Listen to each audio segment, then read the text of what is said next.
What do you get? I don't think so. When you cross I think a we're mentally done ill with you. loner That's with a it. society that abandons him and treats him like trash! Call the police, I'll Gene. tell you what you get! Call the police. You get what you deserve! Allow me to introduce Arthur? Arthur. My name's Arthur. Oh, okay. Well, there's something special about you, Arthur, I could tell. Where you from?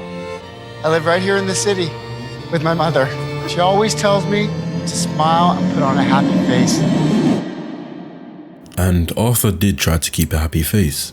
He tried his hardest to be what society wanted of him, but life continuously beat him down. I got jumped. Didn't you hear? Come on, Scott, please. Or a sign.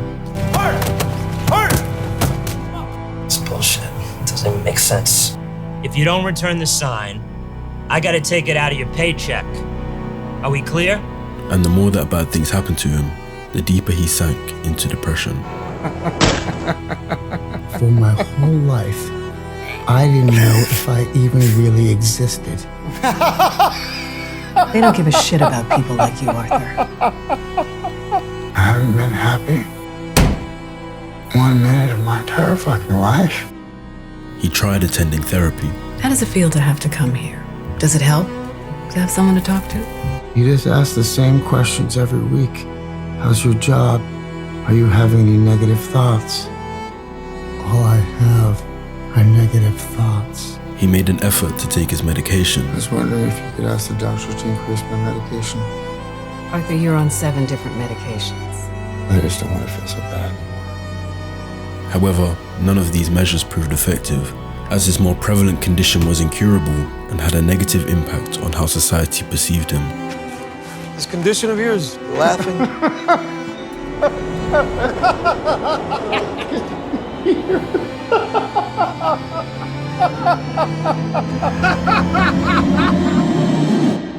Real? Arthur suffered from a condition known as pseudo-bulbar effect, which caused him to involuntarily laugh when experiencing certain emotions.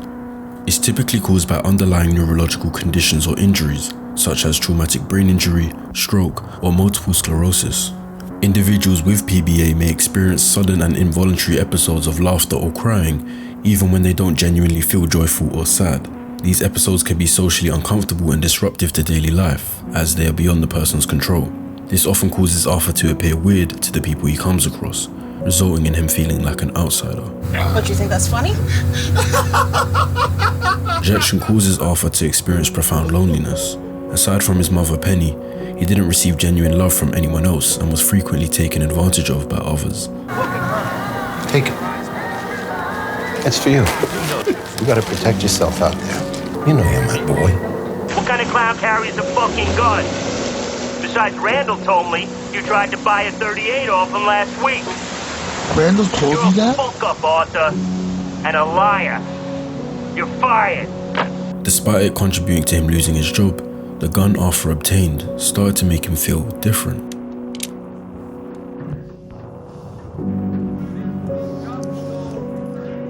Hey, Arthur. You're a really good dancer. You know? No, who's not? Him. Despite his previous vulnerability, possessing a loaded gun ensures that in the event of another physical altercation, he now has a means to protect himself at the very least. And on the subway, his laughing condition caused more problems, as some drunk guys wanted to know. So, buddy, tell us what's so fucking funny. I'll tell you what you have, asshole. Steady, hold on, steady. Stay down, freak.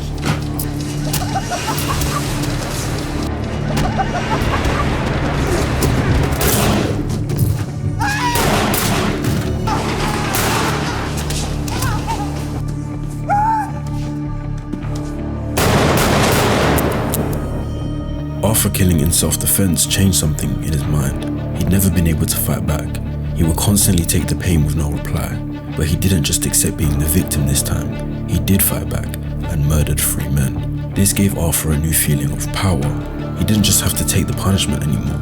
And this conditioned Arthur to see the killings as a viable solution to his problems. But before explaining conditioning, there's another key way we can learn information, and that's by reading. And this video's sponsor, Blinkist, is a perfect way to do so. I've been able to reread some of my all-time favourite books, such as Atomic Habits by James Clear and Unscripted by MJ DeMarco, as well as finally reading books I never got round to, such as Think and Grow Rich by Napoleon Hill.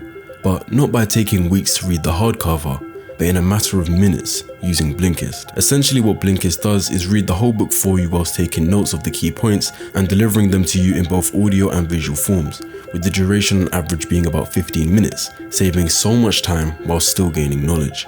Yep, that's right. The Blinkist app enables you to understand the most important things from over 6,600 non-fiction books and podcasts in just 15 minutes. There's also a great feature called Spaces, where you can create a space with your friends or family and add titles from the library for them to also check out, so you're all leveling up your reading game together.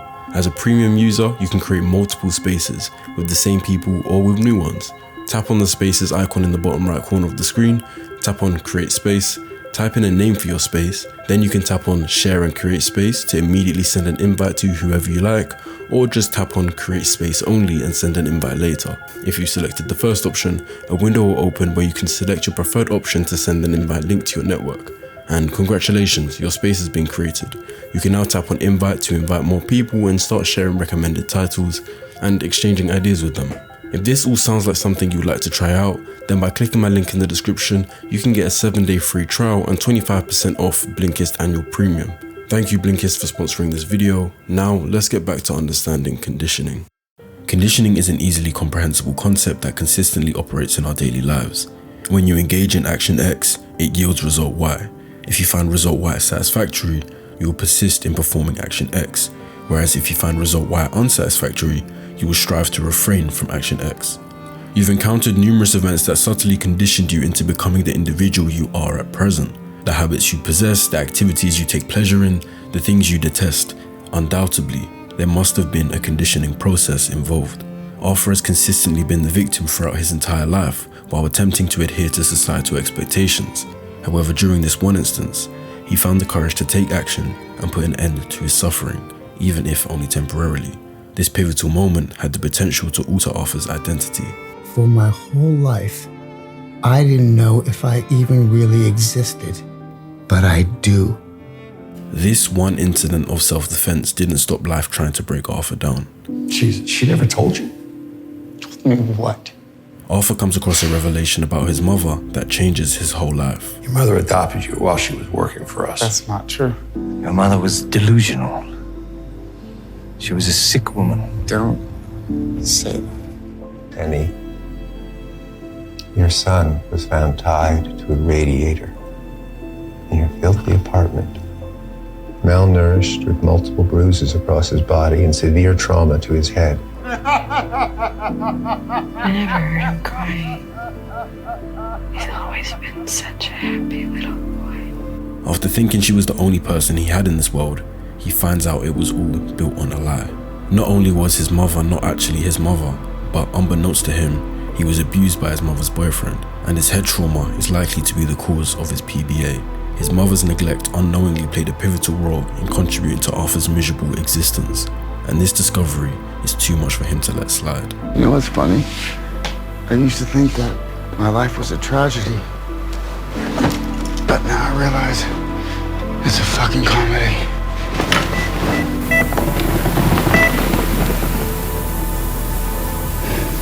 Killing Penny served no objective purpose to Arthur. He was no longer being abused. She wasn't in the way of him achieving anything. The subway murders could be attributed to self-defense, but this was cold-blooded murder. Why did he suffocate her to death? After the subway killing, we witness him panic and run until he discovers a concealed spot in a small bathroom, before spontaneously commencing in a dance.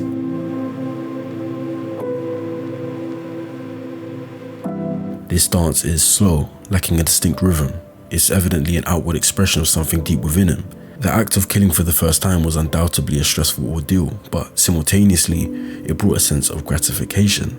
Thus, this dance serves as a means for Arthur to channel his amalgamation of emotions, rather than resorting to punching something, or kicking something, or succumbing to his uncontrollable fits of laughter. Arthur unconsciously resorts to expressive dancing as a mechanism to cope with his murders. This marks the inception of his transformation into his newfound persona. But this was not the initial instance where we witnessed this phenomenon. Remember the moment when Arthur acquired the gun and handled it for the first time at home?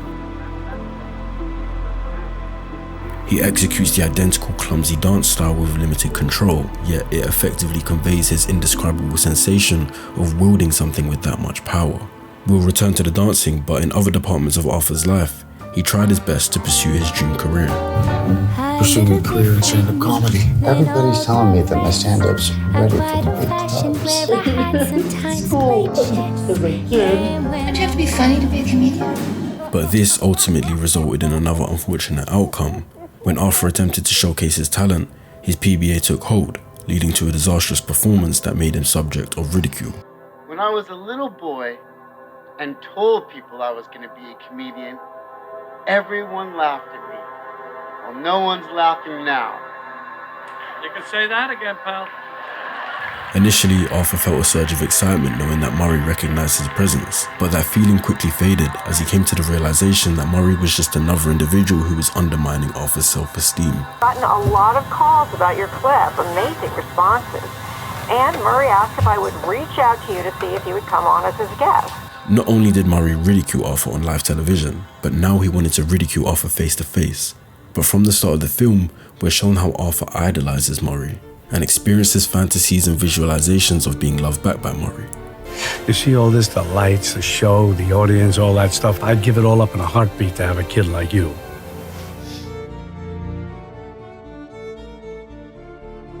At this juncture, Arthur is conflicted. On one hand, he's never felt desired, and now not just anyone but his idol wants him on the show. On the other hand, it's to further demean him, just like everyone else does. Nevertheless, Arthur reluctantly agrees. After he kills Penny, he returns home to prepare for the show and once more performs a dance.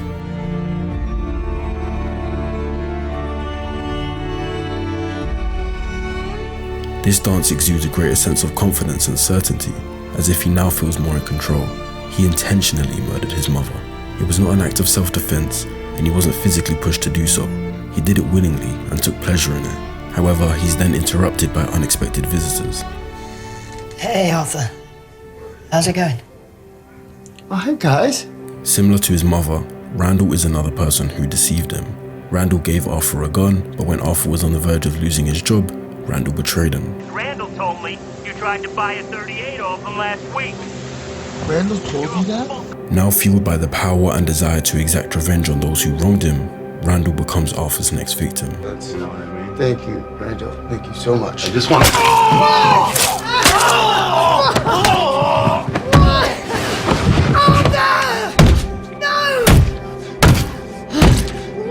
Stabbing Randall to death, Arthur relished in another murder, and after finishing his clown makeup, he of course expressed his thrill in the form of a dance.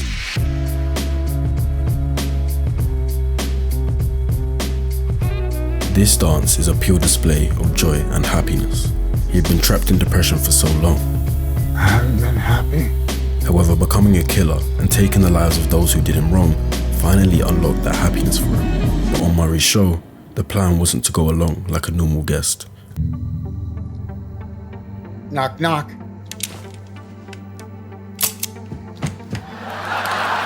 After all of this, he still didn't want to continue life as Arthur Fleck. And right up until the moments before his entrance, he had the plan to end his life. But after watching Murray make more of a mockery of Arthur, Yeah, next guest for yourself. I'm pretty sure this guy could use a doctor. Does he have sexual problems? Oh, he looks like he's got a lot of problems.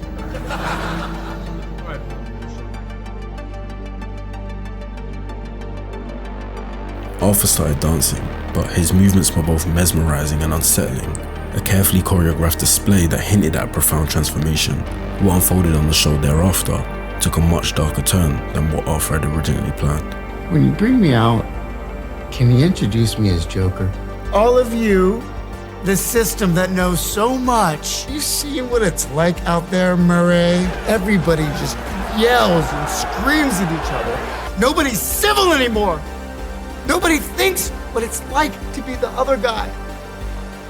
They think that we'll just sit there and take it like good little boys, that we won't werewolf and go wild. You're serious, aren't you? You're telling us you killed those 3 young men on the subway?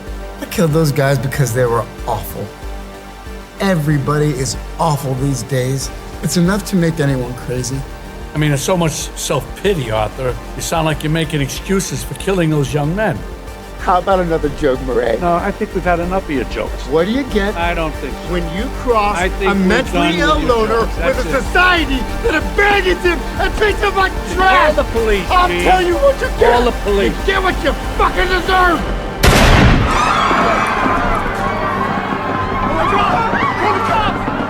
Instead of submitting to life's beatdown, Arthur finally gave it one big fight back. In that decisive moment, he did indeed terminate the existence of Arthur Fleck, only to fully embrace his transformation into the Joker. After killing the subway guys, the news reported that the killer wore a clown mask or wore clown face paint, and that was because Arthur was still in his work clothes. But because of this, all of the people who felt similar to Arthur in the city started to riot, and they were wearing clown masks too. But now Arthur had stood up to the higher class bullies on live TV and admitted his subway killings. He became the cult leader. He had shed his old identity and started a new one as a psychopathic murderer. For my whole life, I didn't know if I even really existed, but I do. And people are starting to notice. Good night. And always remember,